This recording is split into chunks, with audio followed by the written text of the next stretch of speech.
अब इस चर्चा में भाग लेंगे माननीय सदस्य डॉक्टर जनकराज जी।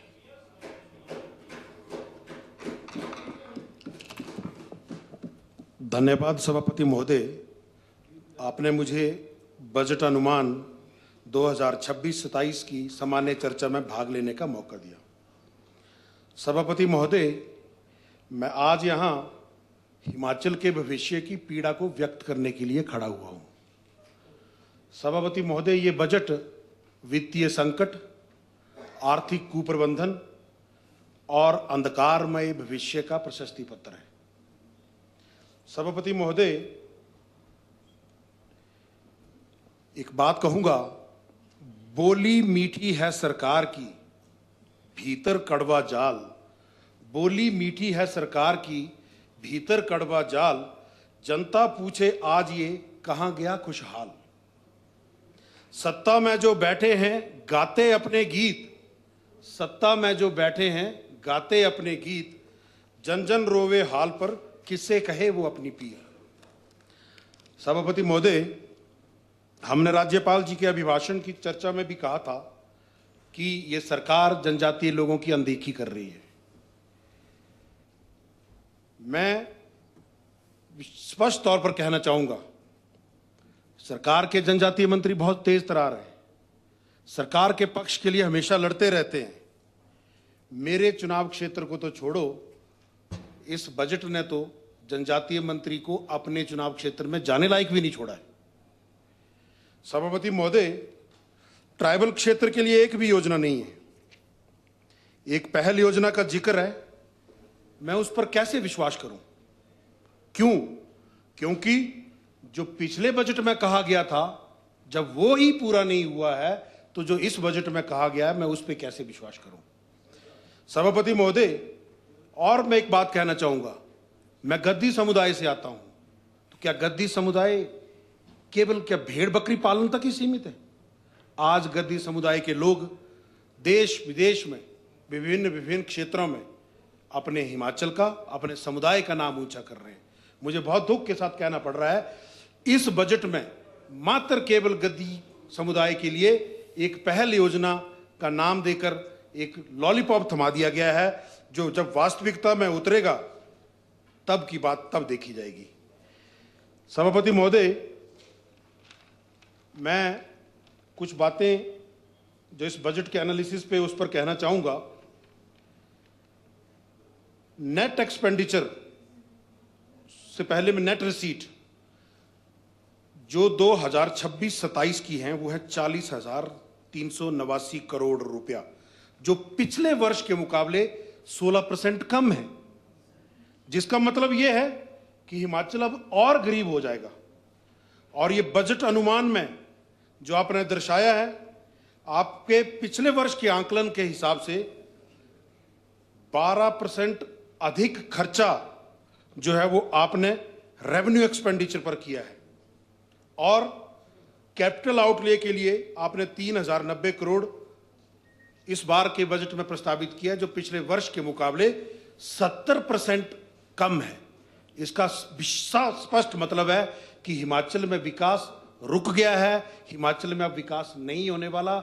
जो सड़क टूटी है वो टूटी रहेगी, जो बिजली का पोल टेढ़ा है वो टेढ़ा रहेगा। जो असुविधा लोगों को हो रही है, लोग उसी असुविधा में रहने वाले हैं। आपने इस साल के बजट में सैलरी में जो पिछले वर्ष प्रपोज किया था, आपने 16,635 करोड़ प्रपोज किया था, पर आपका रिवाइज्ड एक्सपेंडिचर हो गया 42,170 करोड़, जो लगभग 153% अधिक था आपके आंकलन से। मैं पूछना चाहूंगा, कौन वो अर्थशास्त्री हैं जिनके ये आंकलन इतने 100% से 5-10% वेरिएशन एक्सपेक्टेड है, होती है, परंतु 153% वेरिएशन। फिर अब मेरे से पहले के वक्ता ने कहा कि हिमाचल ग्रामीण है और हिमाचल की ग्रामीण अर्थव्यवस्था है, गांव में लोग रहते हैं। इस बार के बजट में तो आपने ग्रामीण और रूरल डेवलपमेंट के लिए तो बजट कम कर दिया। और एक बात कहूं, ये बार बार कहते हैं कि केंद्र सहयोग नहीं कर रहा। ये बजट में ही मेंशन्ड है कि 48% रेवेन्यू जो है वो हिमाचल प्रदेश अपने संसाधनों से जुटाएगी और 52% रेवेन्यू वो केंद्र सरकार की विभिन्न विभिन्न योजनाओं में आएगा। सभापति महोदय, जब आगे चलें तो कुछ बातें मैं अपने चुनाव क्षेत्र के संदर्भ में कहना चाहूँगा। मेरे वहाँ पर एक CSC चूड़ी है, भवन जर्जर हो चुका है, एक चिकित्सक है और पिछले अनेकों वर्षों से वहाँ दंत चिकित्सक का पद खाली है। CSC होली में डॉक्टर्स के अधिकतर पद खाली हैं, स्टाफ नर्सेस के पद खाली हैं। CSC भरमौर में डॉक्टर्स के 10 पद खाली हैं। पांगी में भी इससे भी बदतर हालात है। PSC जगत मांदा में स्टाफ की कमी है और हालात ये हैं कि पांगी में गर्भवती महिलाओं को या बीमार व्यक्तियों को अपना एक अल्ट्रासाउंड करवाने के लिए या तो जम्मू जाना पड़ता है या तो 200 किलोमीटर 150 किलोमीटर दूर कुल्लू या मंडी या नेरचौक तक आना पड़ता है। भरमौर में भी परिस्थितियां ये हैं, महिलाओं को, बीमार लोगों को 100-150 किलोमीटर एक अल्ट्रासाउंड करवाने के लिए ट्रैवल करना पड़ता है। सभापति महोदय, कुछ बातें मैं पिछले बजट से करना चाहूँगा क्योंकि जो इस बजट में कहा गया है वो पूरा होगा कि नहीं होगा, वो बातें तब मैं मानूंगा जब पिछले बजट की कुछ बातें मैं आपके समक्ष कहना चाहूँगा। मत्स्य पालन को इस बजट में केवल देहरा और नदौन तक सीमित कर दिया कि पूरा हिमाचल अब देहरा और नदौन जाएगा मछलियां पकड़ने, और जगह के मत्स्य पालन नहीं है। और मेरे जनजातीय लोगों को आपने राजीव गांधी स्वरोजगार योजना का कोई लाभ नहीं दिया। मेरे लोग भी राजीव गांधी जी के बारे में जानना चाहते हैं, क्यों आपने उनसे राजीव गांधी जी का नाम छुपा के रखा है। वहां पर भी किसी व्यक्ति को लाभ दें। और मैं पूछूंगा सरकार से और सरकार के सब प्रतिनिधियों से कि इन 3 वर्ष 3 महीने के कार्यकाल में आपने कितनी DPR, कितने प्रोजेक्ट केंद्र सरकार के पास भेजे जो स्वीकृत नहीं हुए। आरोप लगाना तो बहुत आसान है, यहां सदन में बैठ के चर्चा करना बहुत आसान है, परंतु हिमाचल के हितों के लिए कितनी बार कितने प्रोजेक्ट आपने, मैं चाहूंगा कि सरकार जब बजट पर जवाब दे तो इस बात का भी विशेष उल्लेख करे। सभापति महोदय, पिछले बजट में, हालांकि मेरे से पूर्व के वक्ताओं ने इस विषय को कहा है, लिखित है पॉइंट नंबर 21 पे 31 मार्च 2026 तक हिमाचल ग्रीन स्टेट होगा। अभी 7 दिन है, क्या पता 7 दिनों में कोई कायापलट हो जाए। पॉइंट नंबर 31 में कहा था कि भेड़ पालकों के माइग्रेटरी रूट्स को GPS टैग किया जाएगा, जो शायद इस बार भी है। जब मैंने इन बजट बुक को पढ़ा देखा तो मुझे काफी कुछ चीजें ऐसी लगी जो पिछले बार के कट कॉपी एंड पेस्ट है। जो पिछली बार भी कहा गया था वो सेम इस बार भी रिपीट किया गया था। बूल फेडरेशन के लिए 50 लाख रुपए देने की घोषणा हुई थी। मैं चाहूंगा कि बजट का जब जवाब आए तो उसमें इस बात की चर्चा हो। फिर कहा गया था कि निवेशकों को बुलाया जाएगा, पॉइंट नंबर 64 पे 3 स्टार 4 स्टार 5 स्टार होटल खोले जाएंगे। कितने निवेशक आए आप बताइए। जो निवेशक हिमाचल में थे उल्टा वो भी भागने लगे अब तो। फिर एक बात कही गई, धार्मिक पर्यटन में हम प्रथम चरण में चिंतपूर्णी, दियोटसिद्ध इनका उद्धार करेंगे।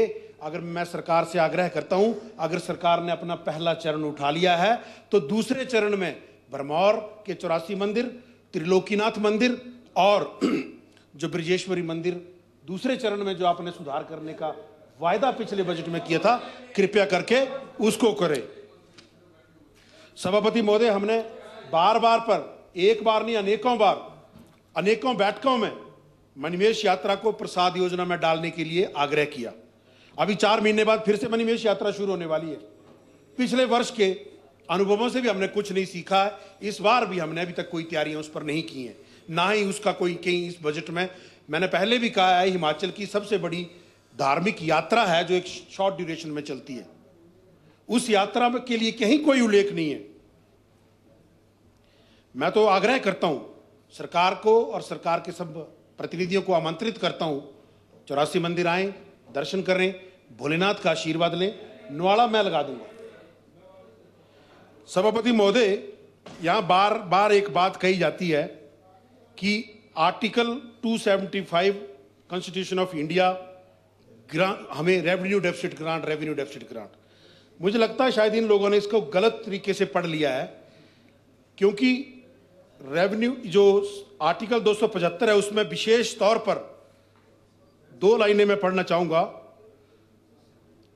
The state, with the approval of Government of India, for the purpose of promoting welfare of tribal in the state or raising the level of administration in the tribal areas, therein to that of the administration of the rest of area of the state. क्या ये संतुलन मेरे चुनाव क्षेत्र में है, जहां पर मैं बार बार प्रत्येक बैठकों में कहते आया हूं कि अधिकारियों के पद खाली हैं, ये विकास की बातें कर रहे हैं, किसान की सुविधाओं की बातें कर रहे हैं, ये बढ़ाने की बात कर रहे हैं, परंतु लोग जाएं तो जाएं किसके पास? अपनी समस्याओं को लेकर या सरकार की किसी योजना का लाभ लेने के लिए अगर उनको जाना है तो किसके पास जाएं? क्या कुर्सी टेबल के पास जाएं? सभापति महोदय, मुझे बहुत दुख के साथ ये कहना पड़ रहा है, किसी भी सरकार की, वो चाहे ये वर्तमान सरकार है, चाहे पूर्व की सरकारें हैं, चाहे केंद्र की किसी भी राज्य की सरकार है, जब भी सरकार कोई अव्यवहारिक चुनावी लोक लुभावनी घोषणाएं करती है तो उसका सबसे ज्यादा नुकसान हम जैसे पिछड़े चुनाव क्षेत्र के लोगों को उठाना पड़ता है। उसमें चाहे भरमौर है, चाहे पांगी है, चाहे किन्नौर है, चाहे लाहौल स्पीति है, क्योंकि विकास के लिए पैसा नहीं बचता है, कैपिटल आउटले के लिए आपके पास कोई पैसा नहीं बचता, जो आज हमारे साथ हो रहा है। और जो परिस्थितियां स्वास्थ्य विभाग में आज हैं, मैं स्पष्ट तौर पर कह रहा हूं, आज हिमाचल का एक गरीब आदमी अपना जेवर, अपना घर, अपनी जमीन गिरवी रख के इलाज करवा रहा है। आप परिस्थितियां पता करें, पिछले 1.5 साल से आईजीएमसी शिमला में कार्डियक सर्जरी बंद है। कभी किसी ने पूछा क्यों बंद है? मैं इसी सदन के माध्यम से मैं अपने चुनाव क्षेत्र के एलमी, कलौंस, गिरड़, ग्रौंडी, कैला, ज्योटी, धार, गरोड़ा की गुआड़, कुंडी, अंदरौंद, प्यूरा, मंडारा, समोट, सिरना, दाड़वी, लकड़ा, कीड़ा, रामबो, कुलाल, चसक बटौरी के सब लोगों से कहना चाहता हूं कि आपको सड़क की सुविधा नहीं मिलने वाली है, क्योंकि सरकार के पास पैसा ही नहीं बचा है, क्योंकि सरकार बजट में खुद स्वीकार कर रही है कि जितना हमारे पास पैसा है, जितना हम पैसा कर्ज से और अन्य संसाधनों से जुटा रहे हैं, उससे ज्यादा पैसा हमें अपना कर्ज चुकाने के लिए चाहिए। स्वास्थ्य का यह हाल है, बड़ी बड़ी मशीनें खरीदने पर जोर दिया जा रहा है, मूलभूत सुविधाओं की कमी है। अस्पतालों की भीड़ कैसे कम हो, कैसे मरीजों की प्रतीक्षा सूची कम हो, कैसे मरीजों को सम्मानजनक तरीके से निजता के अधिकार का हनन न होते हुए इलाज मिले, इस पर कहीं कोई बात नहीं है। बार बार एक बात कही जा रही है, रोबोटिक सर्जरी।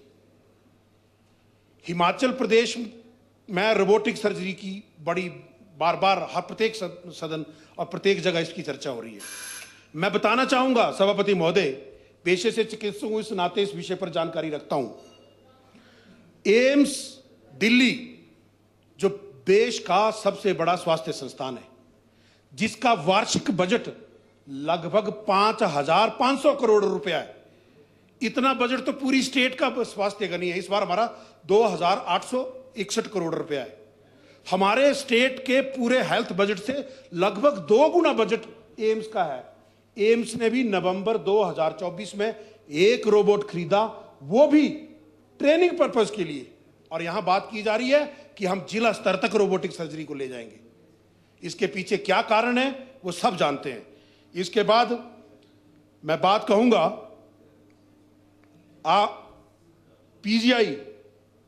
पीजीआई चंडीगढ़ में अभी एक कुछ महीने पहले ही रोबोट लिया गया यूरोलॉजी सर्जरी के लिए, और पीजीआई ने एक पॉलिसी बनाई कि हम मेक इन इंडिया प्रोडक्ट लेंगे। सरकार कोई भी हो, किसी भी विचारधारा की हो, परंतु कोई भी सरकार भारत के संविधान से ऊपर नहीं है। जब तक हम मेक इन इंडिया का, भारत की आत्मा का सम्मान नहीं करेंगे, तो हमें यहां पे बार बार जय हिंद कहने की आवश्यकता नहीं है, क्योंकि हमारी कथनी और करनी में क्या अंतर है वो स्पष्ट तौर पर हमें दिख रहा है। सभापति महोदय, कागज ऊपर राज है, नीचे सूखा गांव। कागज ऊपर राज है, नीचे सूखा गांव। कबीर कहे सरकार से, कहां गया वो ठाव। आज हिमाचल डेब्ट ट्रैप में फंस गया है। विकास के लिए कोई पैसा नहीं है, और विकास से तो सरकार को इतनी नफरत हो गई है कि विकास नाम के लोगों को धक्के लगा दिए जा रहे हैं। अभी कुछ दिन पहले एक पत्रकार को धक्का लगा दिया गया था। आज सरकार स्वयं स्वीकार कर रही है, ये मैंने पहले भी कही ये बात, कि हमारी आमदनी से ज्यादा पैसा हमें कर्ज के मूलधन और ब्याज चुकाने में लगेगा। तो मैं सरकार से पूछना चाहता हूं, कैसे सड़कें बनेंगी, कैसे विकास होगा, कैसे अस्पताल सुधरेंगे, स्कूलों की व्यवस्था कैसे सुधरेगी। मेरे से पूर्व के एक वक्ता ने कल कहा, इस तरफ ध्यान गया तो मुझे बात याद आई कि कोरोना काल में डॉक्टर्स ऐसे फेंकते थे। मैं स्पष्ट तौर पे कहना चाहूंगा, अगर आज हम लोग जिंदा हैं तो उन्हीं डॉक्टर्स की वजह से जिंदा है। डॉक्टर्स के प्रति ऐसी अपमानजनक टिप्पणी ये स्वीकार्य नहीं है। मैं चाहूंगा कि रिकॉर्ड में संशोधन कर लिया जाए। सभापति महोदय, आज की परिस्थितियों में हिमाचल सरकार के पास दो रास्ते हैं। पहला आर्थिक अनुशासन, दूसरा राजनीति। और मुझे बहुत दुख के साथ कहना पड़ रहा है, हिमाचल सरकार ने ऐसे संकट के समय में भी राजनीति को चुना और हिमाचल के भविष्य को अंधकार में धकेलने का प्रयास किया। इतिहास के कंधों पर सवार होकर आप हिमाचल के भविष्य, उज्जवल भविष्य, युवाओं के उज्जवल भविष्य की चिता जो जला रहे हैं, उसके लिए हिमाचल आने वाले समय में आपको माफ नहीं करेगा। 3 वर्षों से अधिक समय से युवा नौकरी के इंतजार में आयु सीमा को पार कर रहे हैं। एक और चीज मुझे इस बजट में नहीं पढ़ने को मिली, अति गरीब।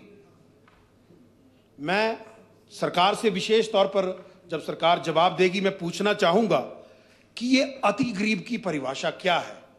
क्या सरकार ने कोई गरीब और अति गरीब में कोई मानदंड तय किए हैं? अगर वो तय किए हैं तो वो सार्वजनिक किए जाएं, या वहां पर गरीबों में भी पिक एंड चूज किया जाएगा? ये स्पष्ट करे सरकार अपने जवाब में। सभापति महोदय, एक यहां पर बात हुई कि तनख्वाह को काट दिया जाएगा, किसी की 30%, किसी की 50%।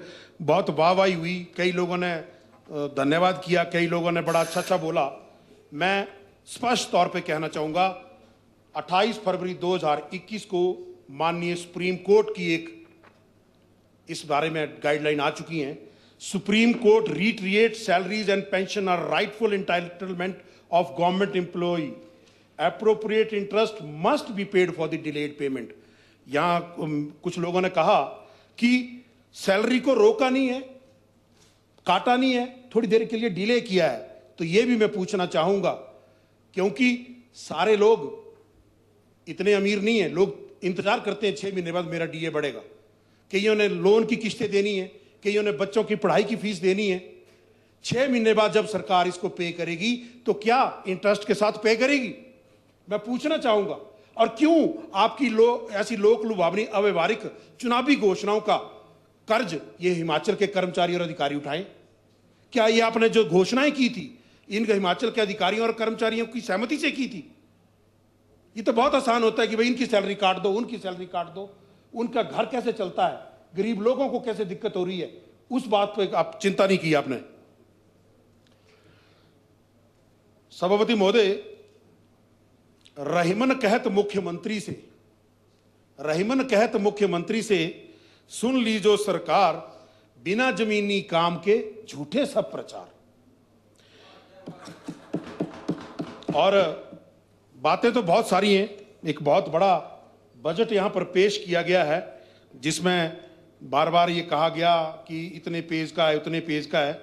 तो मैं तो केवल इतना ही कहना चाहूंगा कि एक बात ने मुझे बड़ा अचंभित किया।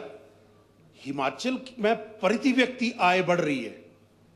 हिमाचल, इसका मतलब है हिमाचल के लोग अमीर हो रहे हैं, परंतु हिमाचल गरीब होता जा रहा है। इसका कारण जानना चाहूंगा। सभापति, मुझे बस आखिरी पृष्ठ पे आ रहा हूं। रहीम जी कहते हैं, अपनी पहुंच बिचारी के, रहीम जी कहते हैं, अपनी पहुंच बिचारी के कर्तव्य करिए दौर, तेते पांव पसारिए जेती लांबी सौर। और आपने इस चादर में मित्रों को तो ढक लिया और पूरे हिमाचल को इस चादर से बाहर कर दिया। सभापति महोदय, एक कहावत है जो हमारे हिमाचल में कही भी जाती है कि पल्ले नहीं धेला तो चढ़ना रेला। पैसे हैं नहीं हमारे पास, फिर हम बात कर रहे हैं कि हम ये भी कर देंगे, हम वो भी कर देंगे, हम ऐसा भी कर लेंगे, वैसा भी कर लेंगे। सभापति महोदय, जब जेब खाली हो तो अपनी घोषणाओं का बोझ जनता पर नहीं लादना चाहिए। पहले व्यवस्था संभालें, फिर हम विकास की बात करें। और सत्ता पक्ष की ओर से ये बजट का जो समर्थन करने का जो ये भाषण ये लोग दे रहे हैं, ये बजट का समर्थन नहीं है, ये इनकी राजनीतिक विवशता है। और ये जो तालियां ये जो बजा रहे हैं, ये तालियां इनकी वफादारी की तालियां हैं। अध्यक्ष सभापति महोदय, मैं आपसे आग्रह करता हूं, अगर सत्ता पक्ष को आप ये अनुमति दें, इनको बोलने की आजादी दें, तो इस बजट की खामियां सबसे पहले यही लोग गिनाने वाले हैं। परंतु इनकी तो मजबूरी है, प्लीज बाइंड अप प्लीज। इनको तो समर्थन करना है, क्योंकि अगर आज भी आप अपनी अंतरात्मा की आवाज नहीं सुनेंगे तो आने वाले समय में इतिहास लिखेगा कि आपने अपनी सत्ता के प्रति वफादारी साबित करने के लिए हिमाचल